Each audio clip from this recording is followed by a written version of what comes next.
Hello everyone, welcome to Manowar Education. In this video we are going to discuss the most important question from teaching aptitude for MHBEd CET examination, and this is the part 2 of the video series. Further more parts will be coming up, so stay tuned on this channel and do like and subscribe this channel.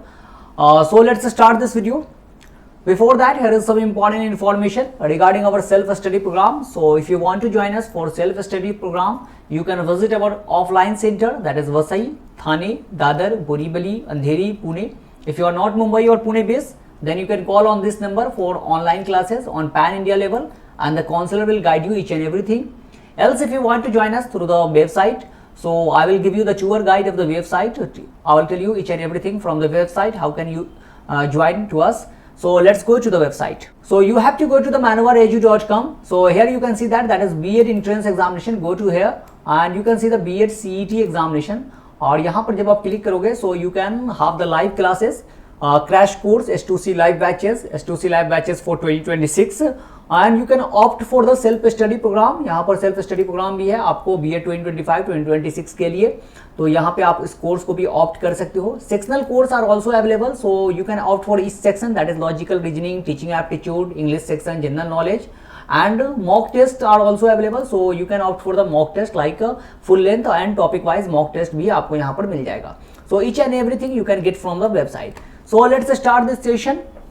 And the first question is, what is the best method in your opinion to help the little children remember a subject? तो सबसे best method आपको क्या लगता है कि एक छोटे बच्चे को अगर आपको कोई चीज़ को याद करवाना हो, मेमोराइज करवाना हो, तो आप कौन सा मेथड अडॉप्ट करेंगे? Understanding it from the heart, remembering with care, repeating it time to time and remembering it, storing it in the brain. तो ये क्या चीज आप करोगे? So that is like option repeating it to time and remembering it. One method is repetition, as it strengthens the neural pathways and will help the child remember the information on auto pilot. तो आप बार बार उसको repeat करोगे तो बच्चे का क्या होगा, दिमाग क्या होता है, वो न्यूरल जो पाथवेज होता है वो ओपन होता है और उस चीज़ को वो अडॉप्ट कर लेता है और जल्दी वो याद हो जाता है, रहता है लंबे टाइम तक. तो बार बार उस चीज़ को करने पर आपको हो जाएगा, रिपीट करने पर मेथड्स को. Next question is, which scholar had given 5 steps in learning? तो कौन से स्कॉलर ने 5 स्टेप बताए हैं, 5 स्टेप बताए हैं लर्निंग के? तो ये स्टेप जो है, स्टेप भी हम देखेंगे. फ्रोएबल, Comenius, Plato, Herbert, and the correct answer is Herbert. So the 5-step system, a lesson planning, was started by Friedrich Herbert, a German psychologist, and his 5 stages of lesson planning involve 5 discrete steps including preparation, presentation, association, generalization, and application. These are the 5 steps of learning and given by Herbert. Next question is, what is the job of a teacher? So teacher का काम क्या है? एक teacher जो है सबसे important job क्या है उसका? To involve students in studies, to motivate student to study, to make students capable of passing the examinations, to develop the talent of student on all the fronts. And the correct answer is to develop the talents of a student on all the fronts.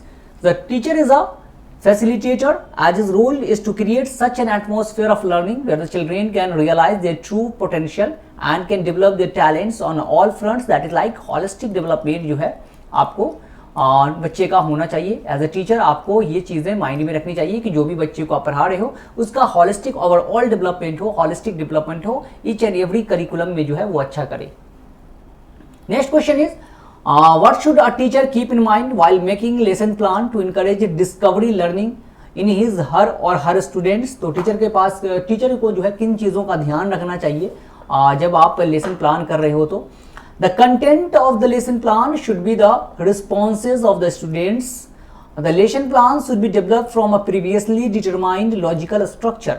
तो ये कैसा आपको lesson plan करना है? And the correct answer is both 1 and 2. So the lesson plan refers to the outline of the lesson prepared by the teacher to bring forward the lesson in a coherent way, or it starts with the introductory question to activate learners previous knowledge and connect the new knowledge with the previous one.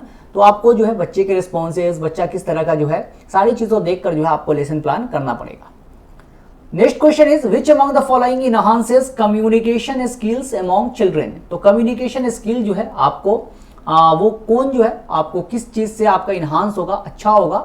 Art work, gardening, story telling, organised games. and the correct answer is Froebel, that is storytelling. Storytelling involves verbal communication and language development. यहाँ पे storytelling option C जो है correct है. It encourages children to express themselves, use vocabulary and improve their narrative and listening skills. तो ये जो है storytelling जो है आपको important है, आपको learning method में help करता है. Next question is computer assisted instruction CAI helps in learning too. तो CAI जो है आपको किस चीज में हेल्प करता है? Children with mental retardation, children with visual impairment, children with hearing impairment, all of the above. And the correct answer is all of the above. So CAI or computer assisted instructions are the instructions that are presented to the child with the help of the computer. CAI used to facilitate the teaching method and child's understanding according to the child. जिस तरह की child की जरूरत है उस तरह से जो है आप उसको information education provide कर सकते हो.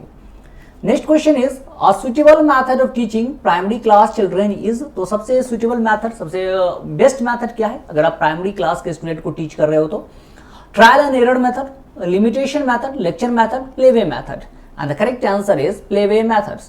So there are different kinds of teaching learning methods which makes learning a fruitful process and the playway method is one of them. तो playway method जो है बेस्ट मेथड है. प्राइमरी जो बच्चे होते हैं जिनको मदर टंग में आप एजुकेशन प्रोवाइड करोगे उनके लिए सबसे बेस्ट मेथड जो है यही है playway method.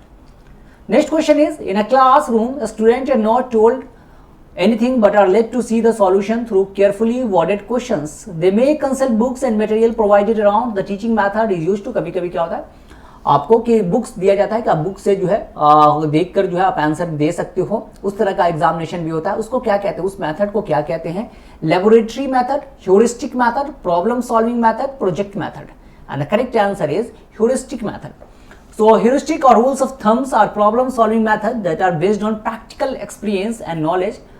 They allow you to use a quick fix to solve minor problem or to narrow down options. तो आपको जो है कुछ चीजें आप यूज कर सकते हो जिसकी वजह से आप प्रॉब्लम को सॉल्व कर पाओ. Next question is what should a teacher do to get rid of the habit of stealing in the student. अगर कोई स्टूडेंट ऐसा है जिसको स्टीलिंग की हैबिट आ गई है तो वो क्या करेगा, किस तरह से उससे डील करना चाहिए, क्या कहना चाहिए? The consequences should be told, it should be explained by giving example, punishment should be given, chastise. And the correct answer is the consequences should be told. To get rid of the habit of stealing in the student, the teacher must explain to them the consequences कि इसकी क्या खराबी है, आप इस तरह से habit रखोगे तो आगे चल के क्या होगा. बहुत सारी चीजें जो है आप उसको मोटिवेट कर सकते हो कि ये चीजें ना करें. Next question is who among the following was the first thinker to carry out the study on the influence of education on children. तो सबसे पहले थिंकर स्कॉलर कौन थे जिन्होंने ये स्टडी जो है आपको की थी कि जो एजुकेशन का जो है इम्पैक्ट इन्फ्लुएंस जो है स्टूडेंट पे क्या पड़ता है? तो John Dewey, Rousseau, sir Aurobindo, John Piaget. And the correct answer is रसोउ.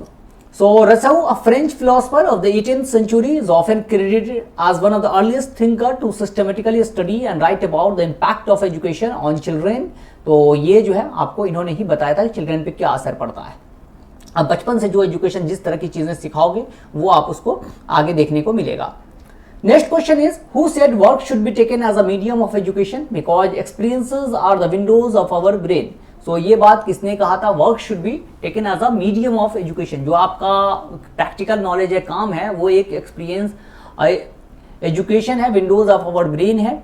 तो John Dewey, Shri Aurobindo, Mahatma Gandhi, Rabindranath Tagore. And the correct answer is Rabindranath Tagore. So education cannot be separated from physical labor or cultural reawakening. Every student should participate in some programs of service to mankind by coming out the sphere of his particular community. तो आप सबको जो है एक जो आप safe zone में हो, कम्युनिटी में हो, उससे बाहर आके लोगों के लिए जो है आपको वर्क करना चाहिए, अपने स्पेयर को बड़ा करना चाहिए. ये बात जो है रविन्द्रनाथ टैगोर ने कहा था. Next question is school culture plays a crucial in achieving the aims of the education. Here school culture refers to the, तो जो स्कूल का आपका कल्चर होता है आपके एम्स में बहुत ज़्यादा ही ये रोल, क्रूशियल रोल प्ले करता है कि आप अपने एम को कैसे अचीव करोगे. स्कूल कल्चर का यहाँ पे क्या रेफरेंस है? Belief, perceptions, relationships and attitudes, social competencies and skills, resources and information that help the student to be socially competent, more than one of the above. And the correct answer is beliefs, perception, relationships and attitude. तो social school culture का यही मतलब है कि आप में क्या belief है, आप परसेप्शन क्या डेवलप कर पाते हो, किस तरह का एटीट्यूड आप लेकर जाते हो, ये सारी चीजें जो है स्कूल कल्चर से रिलेटेड है। Next question is which of the following can be the best place for a school. तो स्कूल के लिए सबसे बेस्ट प्लेस क्या है, कौन सा प्लेस जो है बेस्ट है। Away from pollution, out of the city, in a natural environment, in a locality safe for students. And the correct answer is in a locality safe for students. That is the best place for a school. So a student may learn in a fair and clear environment if a school is safe and secure, well managed by good instructors, health assistance and all other physical resources or facilities are available. तो जो है best place है एक student के लिए। Next question is which of the following is in pre-active stage of teaching? तो ये कौन सा है pre-active stage teaching का? Evaluating, diagnosis, sequencing, remediating. And the correct answer is sequencing. So sequencing in teaching refers to the process of organizing the content and learning experience in a logical order to ensure a smooth progression of। आप sequence wise जो है पढ़ाते हो, पहले ऐसे chapter आप पढ़ाते हो, उस टॉपिक को पढ़ाते हो जिससे बच्चे का बेसिक क्लियर हो, उसके बाद आप आगे बढ़ते हो धीरे धीरे, तो वो जो है sequencing सबसे इंपॉर्टेंट है। Next question is who first use the term micro teaching. Micro teaching का जो वो टर्म है इसको सबसे पहली बार किसने यूज किया था। तो Buch, Dwight Allen, Benjamin Bloom, Dave. And the correct answer is Dwight Allen. So Dwight Allen is credited with first using the term micro teaching in 1960। और micro teaching is a teacher training in technique that involves teaching a short lesson to a small group of student, तो उसको कहते हैं micro teaching. Next question is a graphical tool for organising and presenting knowledge is. तो ये जो है आप एक ग्राफिकल टूल के थ्रू जो है आप अपने नॉलेज को इंपार्ट करते हो, प्रेजेंट करते हो, तो उस टूल को क्या कहते हैं। Audio map, visual map, concept map, all of the above. And the correct answer is concept map. So concept map is a graphical tool for organising and presenting knowledge. It is a diagram that visually represent relationship between concepts. Next question is teacher make use of teaching learning material to. तो teaching learning material जो है उसका किस तरह से use करते हैं teacher. Motivate student, make learning meaningful, follow teaching methodology, evaluate student progress. The correct answer is make learning meaningful. So teaching learning materials are the tools that help learners to learn concept with ease and efficiency, and teacher use TLM, that is teaching learning method, to make learning meaningful and to illustrate to or reinforce a skill or fact or ideas in a student। तो ये जो है सबसे important चीज है कि अलग अलग स्किल डेवलप करना टीचिंग लर्निंग आपको इससे मटेरियल से।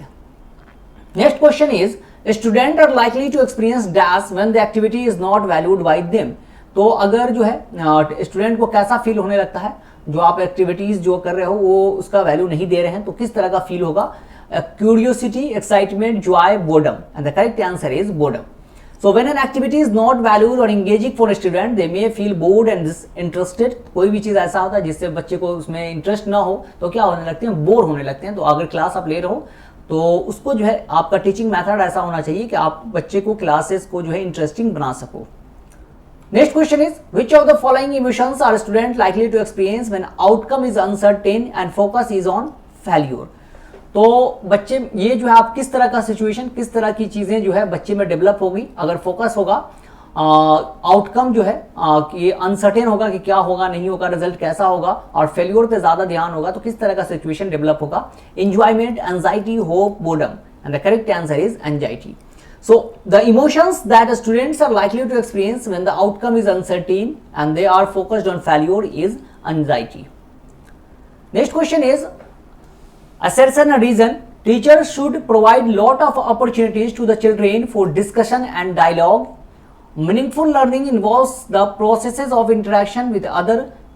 तो इसमें क्या है कि आपको असर्शन दिया हुआ है और रीजन दिया हुआ है, पूछ रहा है कि क्या ये दोनों में से सही है, क्या असर्शन रीजन को जो है क्वालिफाई कर रहा है, एक्सप्लेन कर पा रहा है। And the correct answer is both A and R are true and R is the correct explanation of A. मतलब they allow student to actively engage with context, express their thoughts, ask question, learn from other. तो मतलब meaningful learning involves the process of interaction with other, मतलब कि एक दूसरे से बातें करें, आप उनकी सुने, आपकी वो सुने, दोनों जो है एक्सचेंज हो, एक्सचेंज ऑफ कम्युनिकेशन हो। So that is the meaningful learning. So these are the 20 most important questions from teaching aptitude which we have discussed in this session. Hope you guys have enjoyed this session. If so, then do like and share this video. With that, we will conclude this session here. Thank you and have a nice day. See you in the next video. Till then, goodbye.